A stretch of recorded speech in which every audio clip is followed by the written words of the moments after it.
se eu te dissesse que as paredes do poder falam que os segredos mais íntimos da nossa república não estão em arquivos trancados, mas nas conversas de um simples celular? Prepare-se, porque o que você está prestes a ver e ouvir não é uma teoria da conspiração, é a realidade nua e crua. Um escândalo que entrelaça o submundo financeiro, a alta cúpula da política e, pasmem, os mais altos escalões do nosso judiciário. Este é o caso Daniel Vorcari e as mensagens que vazaram. Bom, elas não apenas balançam as estruturas, elas as desintegram. Fique conosco, o teor dessas mensagens irão te impactar de uma maneira surpreendente.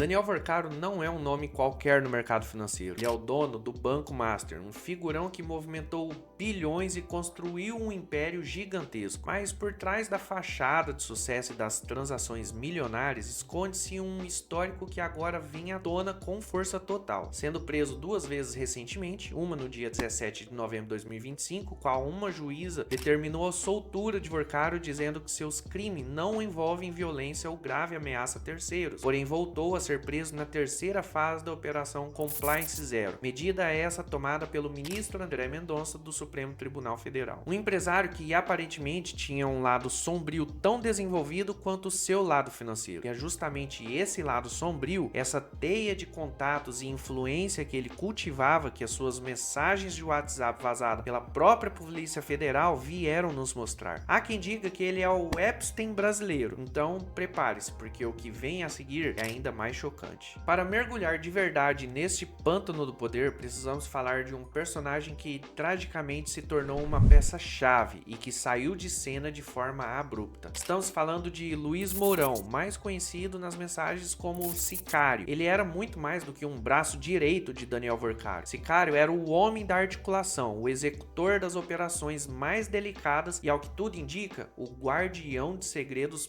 perigosíssimos. As mensagens vazadas entre Vorcaro e Sicário revelam o cotidiano de tratativas sobre repasses de valores vultuosos, encontros sigilosos e, em um trecho particularmente comprometedor, a movimentação de R$1 milhão mensais de Vorcaro para Sicário, onde ele alega dividir com a turma. Em outra mensagem, Vorcaro sugere a Sicário que deveria seguir o jornalista Lauro Jardim e dar um pau nele, o que levou o ministro Mendonça a solicitar a prisão deles por conta dessas ameaças. Detalhes que pintam um quadro de operações à margem da lei, onde a agilidade e a discrição eram a moeda de troca. Sicário era a ponte, o elo entre Vorcaro e os bastidores, onde a política e o dinheiro se misturavam de forma obscura. Ele foi preso na Operação Compliance Zero junto com Vorcaro, mas menos de uma semana após a detenção, a notícia é chocante. Ele faleceu dentro da cela. A versão oficial, morte natural, mas em um escândalo dessa proporção com tanto em jogo, a morte de uma peça-chave como a de Sicário levanta uma tempestade de perguntas. Coincidência? Ou um silenciamento estratégico que Sicário sabia que não poderia vir à tona? Mas os celulares não guardam apenas segredos de negócios. As conversas de Daniel Vorcaro com sua namorada oferecem um vislumbre chocante da sua percepção de impunidade e do seu poder de influência. Em um tom de pura ostentação, Vorcaro chega a dizer à namorada que tem o Brasil na mão, que manda nos ministros.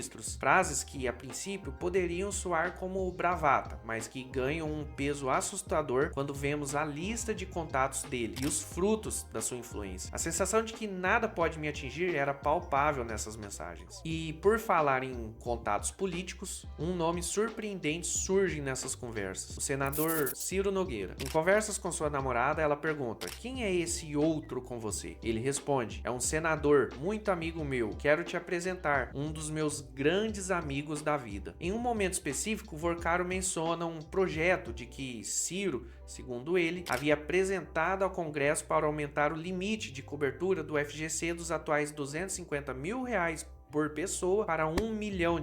Na troca de mensagem com a namorada, ele diz: Ciro soltou um projeto de lei agora que é uma bomba atômica no mercado financeiro. Ajuda os bancos médios e diminui o poder dos grandes. Está todo mundo louco. Se fosse filme, não teria tantos desdobramentos loucos. A namorada completa: What? Uou, isso é incrível. Esse filme seria o ganhador do Oscar. Essas trocas de mensagem abrem um leque de especulações sobre a proximidade perigosa entre o empresário empresário e figuras proeminentes da nossa política. A linha entre esses mundos, mais uma vez, se mostra tênue demais. Mas as revelações não param por aí. A verdadeira dimensão do acesso de Daniel Vorcaro às mais altas esferas do poder é no mínimo estarrecedora. Em uma das conversas com a sua namorada, ele menciona, sem rodeios, um encontro fora da agenda com o presidente Lula, sim, presidente da República. Uma reunião que não consta nos registros oficiais, mas que, segundo Vorcaro, ela aconteceu. Em mensagens no dia 4 de dezembro de 2024, a namorada pergunta: "E aí, terminou?" Vorcaro responde: "Acabou agora." Pergunta se ela está bem. Mais à frente, ela afirma estar louca para saber de tudo, e Vorcaro diz: "Foi muito forte. Ele chamou o presidente do Banco Central que vai entrar e mais 3 ministros. O que foi discutido nesse encontro sigiloso? Que tipo de favores ou acordos poderiam estar sendo costurados longe dos olhos do público e da transparência exigida pela democracia? A ausência de registros para uma reunião com o chefe de Estado, especialmente com um empresário sobre investigação, mina a confiança na administração pública e levanta suspeitas gravíssimas sobre a influência de interesses privados na formação de políticas de Estado. E a teia de contatos de Vorcaro se estende ainda mais. As mensagens também revelam uma visita inesperada à casa de Davi Alcolumbre, presidente do Senado, um nome com peso político gigantesco. Só que, mais uma vez, o silêncio oficial ensurdece, enquanto as mensagens vazadas gritam a verdade de um esquema de bastidor onde o acesso privilegiado parece ser a regra, não a exceção. E agora, chegamos ao ponto mais explosivo, mais perturbador de todo esse escândalo. O que vem a seguir é a cereja do bolo da promiscuidade que estamos desvendando: as trocas de mensagens de WhatsApp entre Daniel Vorcaro e ninguém menos que o ministro do Supremo Tribunal, Alexandre de Moraes. A família de Alexandre de Moraes esteve nos holofotes após ser divulgado um contrato de escritório da esposa do ministro de 129 milhões de reais para defender o Banco Master. As mensagens entre Vorcaro e Alexandre indicam uma relação de proximidade e, pasme, de aconselhamento. Em conversa com a namorada no dia 19 de abril de 2025, Vorcaro diz: "Tô indo encontrar Alexandre Moraes aqui perto de casa." No dia da sua prisão, Vorcaro conversou com Alexandre de Moraes o dia todo através de trocas de mensagem. Porém, nota-se que o teor das mensagens enviadas por Alexandre não pode ser lida, pois eles escreviam em um bloco de notas, tiravam fotos e mandavam com um sistema de visualização única no WhatsApp. Então, às 7h18 da manhã, Vorcaro diz: "Bom dia, tudo bem? Estou tentando antecipar os investidores aqui e tenho a chance de conseguir assinar e anunciar ainda hoje uma parte. E aí eu irei para lá para tentar a assinatura dos demais investidores estrangeiros. De um outro lado, acho que o tema que falamos começou a dar uma vazada. Obviamente, sem qualquer detalhe, mas a turma do BRB me disse que tá tendo um movimento de sacanagem no caso e que a mesma jornalista de antes estava fazendo perguntas lá. Se vazar algo, será péssimo, mas pode ser um gancho para entrar no círculo do processo. Se tiver alguma dúvida, vamos falar." Às 5h22, ele diz: "Fiz uma correria aqui para tentar salvar. Fiz o que deu. Vou anunciar parte da transação." Às 17h26, ele pergunta: "Alguma novidade? Conseguiu ter notícias ou bloquear?" Às 19h58, "Alguma novidade?" E às 20h48 ele manda: "Foi. Seria melhor na sexta junto com os gringos, mas foi o que deu para fazer dentro da situação. Acho que pode inibir. Amanhã começam as batidas do Estevão. Tô indo assinar com os investidores de fora e estou online." Naquela mesma noite, Vorcaro é preso no aeroporto de Guarulhos com suspeita de tentar deixar o país com destino a Malta, na Espanha. A simples existência dessas conversas, o tom de familiaridade e a aparente influência de um empresário investigado sobre decisões judiciais lançam uma sombra gigantesca sobre a imparcialidade da nossa justiça. Como podemos confiar nas instituições quando figuras como Vorcaro parecem ter um canal direto com o STF? Isso não é apenas um escândalo financeiro, é um abalo sísmico na própria fundação da nossa democracia, na sagrada separação dos poderes. É a prova cabal de que as engrenagens do poder podem estar corroídas por dentro por quem deveria zelar pela lei.